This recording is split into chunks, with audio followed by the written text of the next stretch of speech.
Two, one. We're back to Neil Haley Show, and I'm with best-selling author Grace Lynx Jenkins. Grace, Sight. I'm excited to have you back on the show, but you're going to talk about some of that process with writing Sight, Grace. Go into that further. Yes, thank you. So it was really very much a struggle at first when I first started out. So I had the scene where I got the opening scene for the book and I was super excited about it. So I was like, I got to write this down. So I go and I write down chapter one.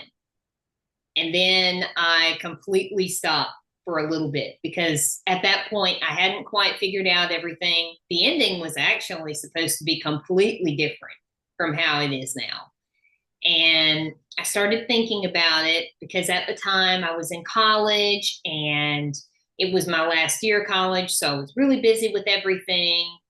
And then I think around a few months after I graduated, my granddad, he has a friend, and I talked to his friend who had actually published through Storehouse Media, and he gave me my editor's number. And so from there, I started to really hone in on writing the outline, getting things together, making sure that the chapters would flow nicely into one another. Wow. Okay. And once you get that going, you saw the challenges, right? As a writer. Oh yeah, it was super hard. Sometimes I could sit down and the chapter it would just write itself. I would be completely happy with it. I would be in my little flow state on my computer. I'm thinking, "Yes, this is awesome." And then there were those days where I would sit down, I would write the first word of a sentence and I would stare at it and go, "I have no idea what I'm doing. I really genuinely do not know whatsoever what to do here. I don't think anybody's going to read this." You always kind of have it in the back of your mind.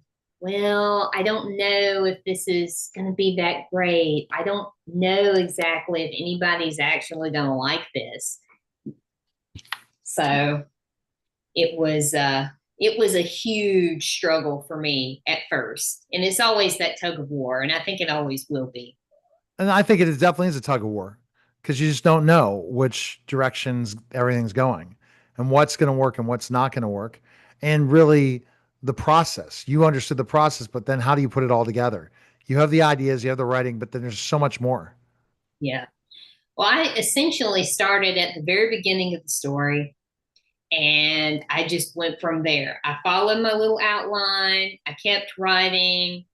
For a lot of the characters, like I've already mentioned, they don't look like people that I know or anything like that, but they do have traits that I would see across different people, different general traits, and I put those in. And then sometimes the characters would want to do something different.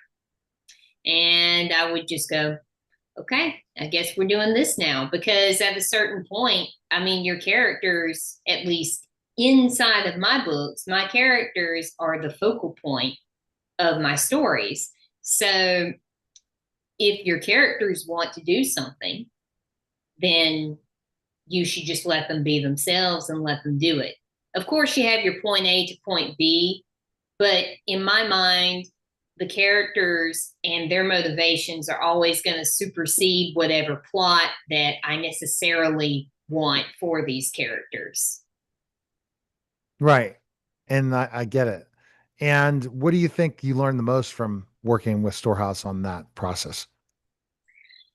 Personally, I really do think that I learned to back off as being as dense of an author, particularly within my sentences and my flow. I definitely learned about outlining and how to sufficiently plan ahead because before I had even started interacting with my editor, I did not outline whatsoever.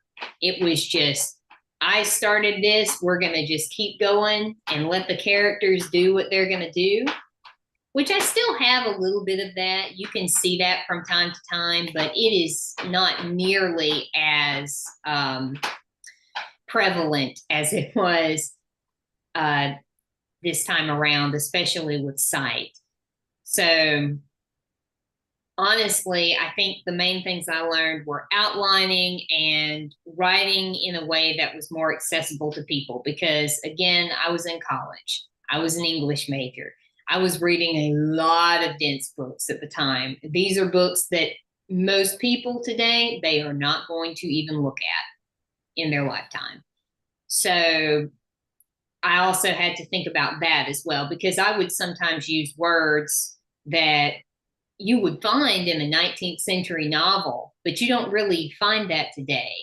And sometimes if you use those words, it can be very frustrating because you have to look up the word to know what it means. And then you come back to the book. And a lot of people, they have lives. They're not going to have time for that. So you have to work within the vocabulary that's going to best appeal to your general audience. Yeah. Well, I think that's so important. People could check out the book, and we're asking for 5-star reviews. If you can go to Amazon, you have a Goodreads now Yes, account as well, and people could check out Grace Lynx Jenkins Goodreads account as well, or go to gracelynxjenkins.com and purchase the book today and get an autographed signed copy of the book. Go figure, right? yeah, I will happily sign it. All right. We appreciate it, Grace. Thanks again. You're Thank listening and watching The Neil Haley Show, and we'll be back.